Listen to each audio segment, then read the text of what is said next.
Hello everyone, welcome back to my channel. तो आज मैं आपके साथ शेयर करने वाली हूँ लड्डू गोपाल जी के लिए एक विंटर स्पेशल ड्रेस। कम सर्दी में पहनने के लिए आप इन ड्रेसेस का यूज़ कर सकते हैं। तो घर पे हम इन्हें किस तरह से बना सकते हैं आज आपके साथ शेयर करूँगी। तो चलिए ज़्यादा देर ना करते हुए वीडियो को स्टार्ट करते हैं। ड्रेस बनाने के लिए मैं यूज़ कर रही हूँ शनील के फैब्रिक का। शनील का फैब्रिक थोड़ा गर्म होता है, इसलिए इससे हम सर्दियों के लिए ड्रेस बना सकते हैं। इसकी जगह पर आप वेलवेट के फैब्रिक का भी इस्तेमाल कर सकते हैं। तो सबसे पहले मैंने एक लंबी पट्टी कट कर ली है। ये मैं 6 नंबर के लड्डू गोपाल जी के लिए ड्रेस बना रही हूँ, तो उनके अकॉर्डिंग ही मैंने मेज़रमेंट रखा है। मेज़रमेंट जितना भी होगा मैं आपको स्क्रीन पर दे दूँगी, आप देख सकते हैं कि मैंने कितना मेज़रमेंट किया है। तो सबसे पहले मैंने एक लंबी पट्टी निकाल ली है उनके बॉटम पार्ट के लिए, और टॉप पार्ट के लिए मैंने छोटी-छोटी इस तरह की 2 पट्टियाँ कट कर ली हैं। इसके बाद में हमने कुछ अस्तर लगाना पड़ेगा इसमें, क्योंकि हम खाली शनील का फैब्रिक का जो है ड्रेस नहीं बना सकते हैं। उसके लिए मैंने कुछ अस्तर ले लिया है। ये नॉर्मल अस्तर है जो हम अपने ड्रेसेस वगैरह में यूज़ करते हैं। तो इस तरह से हमने अस्तर भी इन्हीं के साइज़ का सेम कट कर लिया है।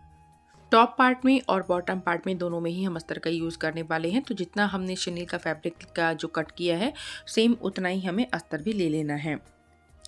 तो अब हमें जो है हमने जो शनील का फैब्रिक लिया है उसको हम इस तरह से अस्तर के ऊपर उल्टा रखेंगे और इनके दोनों साइड में सिलाई लगा लेंगे। तो इस तरह से दोनों तरफ सिलाई लगा ली है। अब इनको हम सीधा कर लेंगे। तो ये हमारा जो है ऊपर का पार्ट बनाने के लिए 2 पट्टियाँ रेडी हो जाएंगी।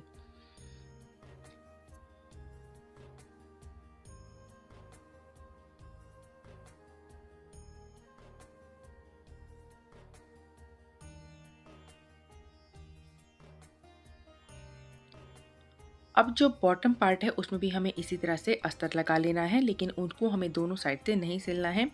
सिर्फ इस साइड से हमने सिलाई कर ली है और इस तरह से पूरी पट्टी सिल ली है। अब इसको हम सीधा कर लेंगे।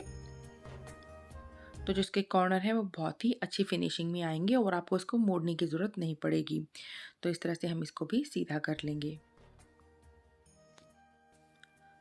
तो ड्रेस के लिए नीचे का पार्ट बनाने के लिए भी हमारी ये पट्टी लंबी रेडी हो गई है।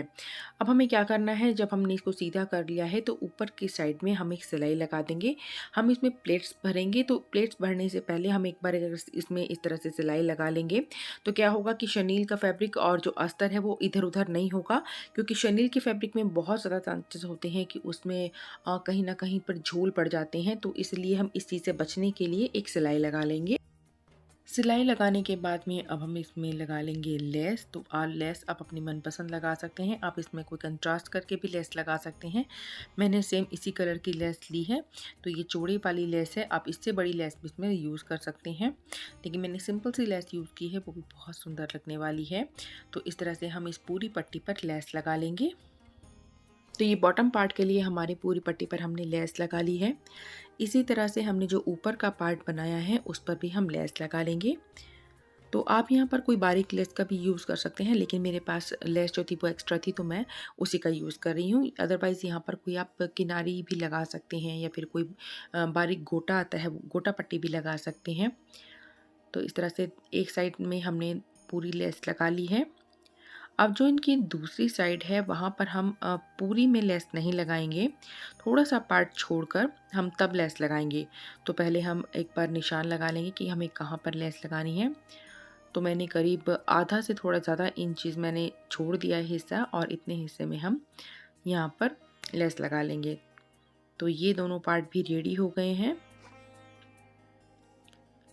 अब हमें इन्हें उल्टा मोड़ लेना है। तो ये हमारी जो है चोली जो हमारा बना रहे हैं हम, इसमें हमें थोड़ी सी इतनी हमने जहाँ से निशान लगाया है इस तरह से हमें सिलाई लगानी है। दोनों में हम सेम जगह पर निशान लगा लेंगे और फिर इस तरह से हम सिलाई लगा लेंगे।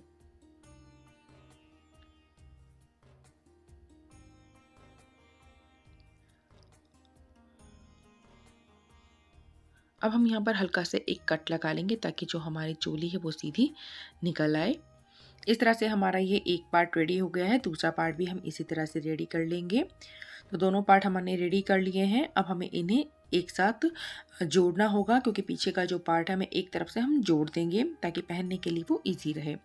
तो इस तरह से दोनों को एक साथ रखना है, दोनों का जो पीछे का पार्ट है वो एक साथ रखना है और इस तरह से हम उसको सिलाई चलाकर, आप चाहें तो एक के ऊपर एक रख कर भी सिलाई लगा सकते हैं, लेकिन मैं इसमें कुछ इस तरह से सिलाई लगा रही हूँ ताकि इसका जो लेस है उसका जो डिज़ाइन है वो ख़राब ना हो।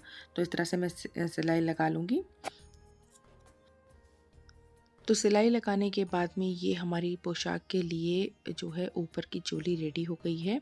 तो पीछे की साइड से मैंने इसको बंद कर दिया है और फ्रंट साइड से मैंने इसको खुला रखा है ताकि हमारी जो पोशाक है वो पहनाने में इजी रहे।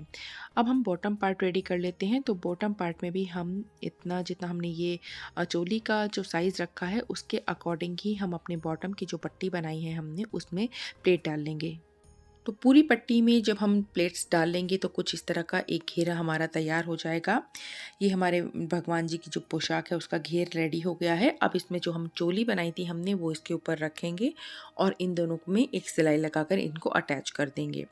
तो इस तरह से हमें कॉर्नर टू कॉर्नर मिलाते हुए सिलाई लगा लेनी है।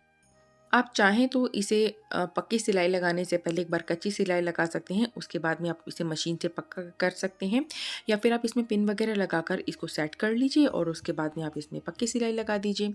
लेकिन मुझे इसकी ज़रूरत नहीं पड़ी तो मैंने ईज़िली इसमें आराम से एक ही बार में सिलाई लगा ली है। आप डबल लगाकर उसको पक्का कर लीजिए ताकि इन फ्यूचर भी उसमें से कभी कोई सिलाई वगैरह निकलने के चांसेस ना रहें। तो ये लीजिए, हमारे लड्डू गोपाल जी के लिए बहुत ही प्यारे से एक विंटर स्पेशल ड्रेस रेडी हो गई है। अभी जैसे नवंबर का मौसम है या फिर फरवरी का मौसम आता है तो कम सर्दी में पहनने के लिए हम इनको इस्तेमाल कर सकते हैं। ज़्यादा सर्दी में भी हम ऊन की पोशाक के नीचे इन पोशाक्स को पहना सकते हैं ताकि लड्डू गोपाल जी को थोड़ा सा और वार्म कर सकें। तो कैसा लगा आपको आज का आइडिया, मुझे कमेंट करके बताना मत भूलिएगा और अगर वीडियो कहीं भी अच्छी लगी हो तो प्लीज़ लाइक, शेयर और सब्सक्राइब ज़रूर कीजिएगा। फिर मिलेंगे आपसे किसी और इंटरेस्टिंग से वीडियो में, तब तक के लिए bye bye, take care, thanks for watching.